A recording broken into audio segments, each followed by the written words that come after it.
Good day everyone and welcome to our channel. Today I am going to present what an intervention is, its preliminaries to it, and available strategies. So, sit back, enjoy, and learn. In our school, the word intervention is not strange to all teachers. We hear that word when we speak of solutions when our learners lagged or fail to understand what we are teaching. Do you know that you consciously or unconsciously use interventions in instructions and even in your daily work? Let us find out first the meaning of intervention as defined in the dictionary. Collins Dictionary defined intervention as an act of intervening in a situation. The situation describes generally what is happening in a particular place at a particular time or refers to what is happening to you.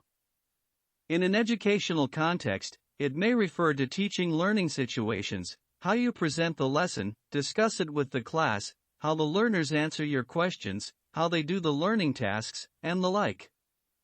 When you intervene with the normal setup of what is happening, it can be said that you are applying interventions. However, it is your normal reaction to give feedback and you unconsciously adjust your teaching based on their performance in a learning situation, especially during instruction.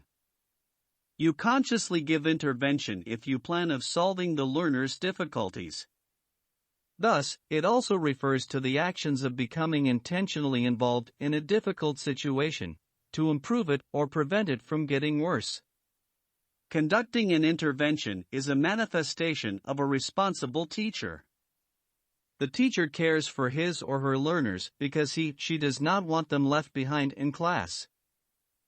On the other hand, WorkplaceTesting.com defines intervention as a process of creating and implementing a service or event that is specifically designed to bring about a desired change.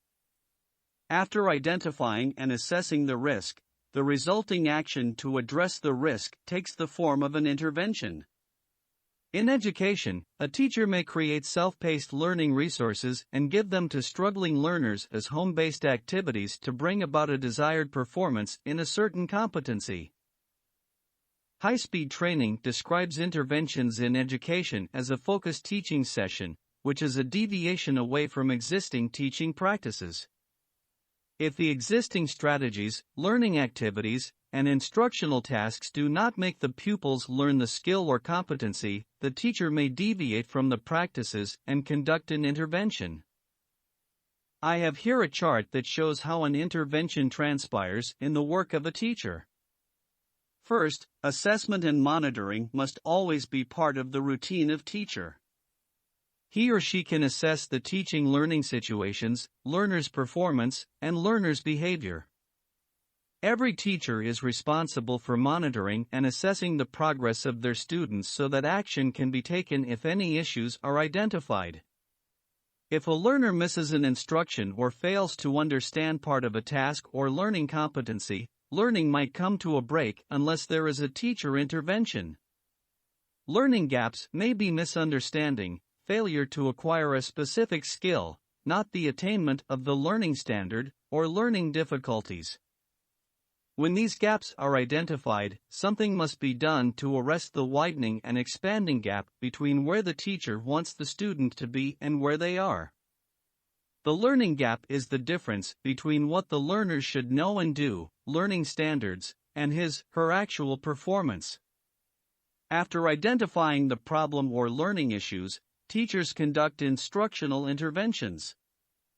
These interventions can range from simple adjustments in teaching to differentiated instruction, or more structured remedial instruction. If you are a teacher who assesses and monitors your learners' performance while you are teaching and adjusts your activities or practices instantly because you notice that they are not working or there is still a failure among the learners, then you are applying an intervention. Minor adjustment in teaching happens when you try to meet your learners' needs. You may break the lessons or activities into smaller sections instead of large chunks so they will understand them easier. You may stop at a certain learning episode and give attention to it. The level of adjustment is dependent on the perceived learning gaps. Additionally, there are more adjustments in differentiated instruction, and it requires planning based on the learner's needs. Intervention supported by differentiated teaching practice involves specific and relevant teaching strategies and learning activities to meet the desired performance. It must cater to diverse learners in the classroom, so you need types of learning tasks that would cater not only to their learning conditions but also to their interests and preferences. Remedial teaching as intervention means teaching again the competencies to learners who fail to learn them. However, many teachers conduct remediation regularly as a part of regular instruction or even unplanned and may have done as intentional reteaching. As an intervention, remediation is done before introducing another lesson to prevent further struggles. The response to intervention or RTI model is another strategy. It refers to a process that highlights how well students respond to changes in instruction in the classroom. This approach provides the student with different levels of support depending on their needs. This was originally designed to help learners with disabilities as basis for remediation and prevention of adverse consequences. However, it can be used in a regular class to cater diverse learning conditions of the learners and address learning barriers. Under RTI, there are tiers of instruction.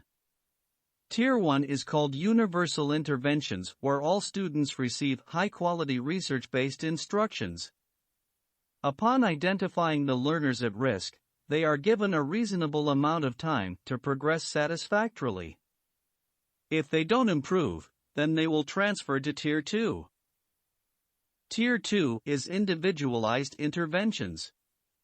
It involves targeted instruction related to a specific skill.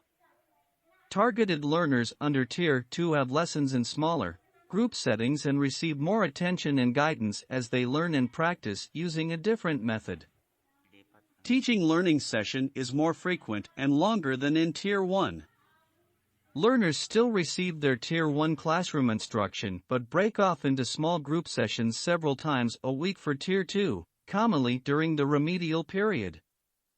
Progress is checked, and if there's an adequate improvement, the learner may return to Tier 1 instruction. If the learner doesn't improve, they will be transferred to Tier 3. Tier 3 is the intensive interventions. Learners who do not improve in Tiers 1 and 2 are referred to the RTI team for more thorough interventions. At this level, the learner typically receives daily one-on-one tailored instruction, but they may also work in very small groups.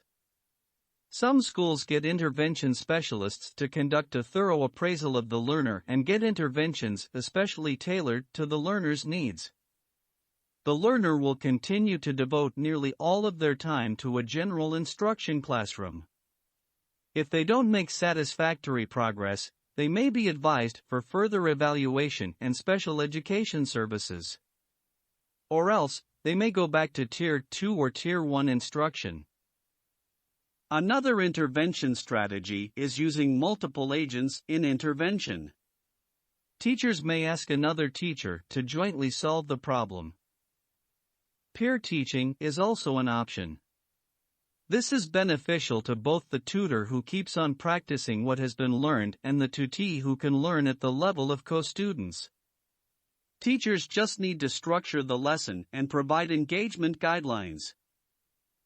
Teachers who conduct interventions may also seek assistance from parents. For example, in reading difficulty, parents may be asked to teach reading through home-based reading activities. Digital instructional materials can be used as supplementary learning materials for interventions. A self-directed intervention material combined with other agents in intervention would surely reduce learning gaps and has the potential of delivering academic progress among learners. Till then. Thanks for watching.